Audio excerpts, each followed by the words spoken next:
Yeah, okay. Pizza sounds cool.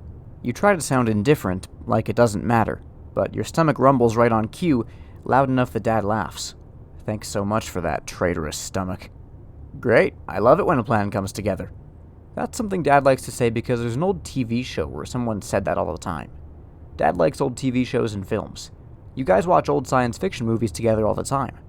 Some of his favorites are the old Japanese kaiju movies where it's super obvious that the monsters are actors wearing rubber suits, which is kind of fun sometimes. Okay, so maybe you kind of like old things too. You pull up in front of the library. It's easy for Dad to stop the car on the street because no one's around. There's never anyone around in this town. Why you even have that single traffic light is anyone's guess. Like 2 cars travel by an hour. Dad hands you cash for the pizza, and you mumble a quick thanks. You just need to get out of the car, even if it means going into the library. You slam the door behind you a little too loudly. You didn't mean it to seem that aggressive. You glance up, but Dad just waves happily at you, and you don't feel guilty anymore. You dash inside the library before you can feel any more feelings. It's not actually the worst thing being at the library. It's more the principle of it all. Like, you should be with Ben, hanging out, gaming and stuff, but instead you're on your own. Hanging out, and gaming and stuff. But the library is dark and air-conditioned, and they have this comic book series you've been working your way through, and when that gets boring, you can also draw more of your mascot characters. It's kind of okay, actually. And the time passes faster than you expect, and suddenly you're back out in the bright sun. But even that's a bit better because it's lower in the sky now, and you make your way over to Jeff's Pizza, one of the few shops in town that's not boarded up. Jeff's Pizza has always been a little creepy, but they do make good pizza, so you put up with the weird dank smell and the strange shadowy figures that were painted over on the far wall, but you can kind of still see their lumpy outline. There's this raised platform in the corner, a stage once upon a time, maybe? It's super random. The booth benches are covered in this kind of plastic that sticks to your legs when you sit down. And even though you've seen Jeff himself wipe down the tables, you're pretty sure the rag he does it with hasn't been washed since the 90s. And then there's the weird ball pit in the far corner. It's roped off with this kind of netting stuff, and there's a hand-lettered sign that reads "out of bounds." But why does it exist in the first place? Why have a dusty, weird ball pit in the corner of a pizza place?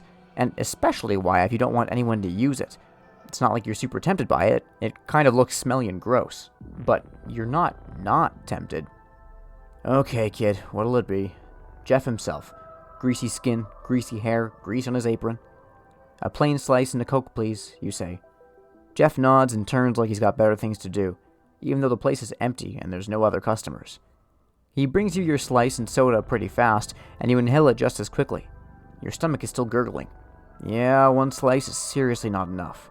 You glance at your phone. 20 minutes until Dad comes to pick you up. Now what? Sitting here surrounded by the smells of melted cheese and buttery crust is a special kind of torture. Just focus on the dank smell, you tell yourself. Inhale the dank. Hey kid, I've got extras. Do you want?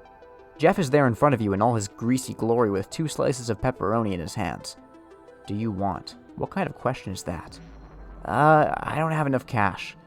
On the house, kid. We close early tonight. Need to get rid of the extras. He doesn't wait for you to say yes. He can clearly tell that's the answer. He walks off again in that strange way he does, and you don't hesitate. You inhale the slices as well. So good.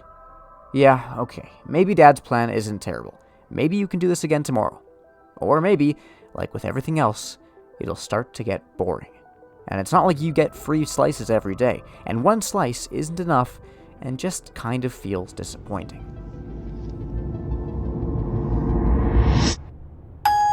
If you stick with the library followed by pizza plan tomorrow, choose the option on the left. If tomorrow you decide to just visit the library, choose the option on the right.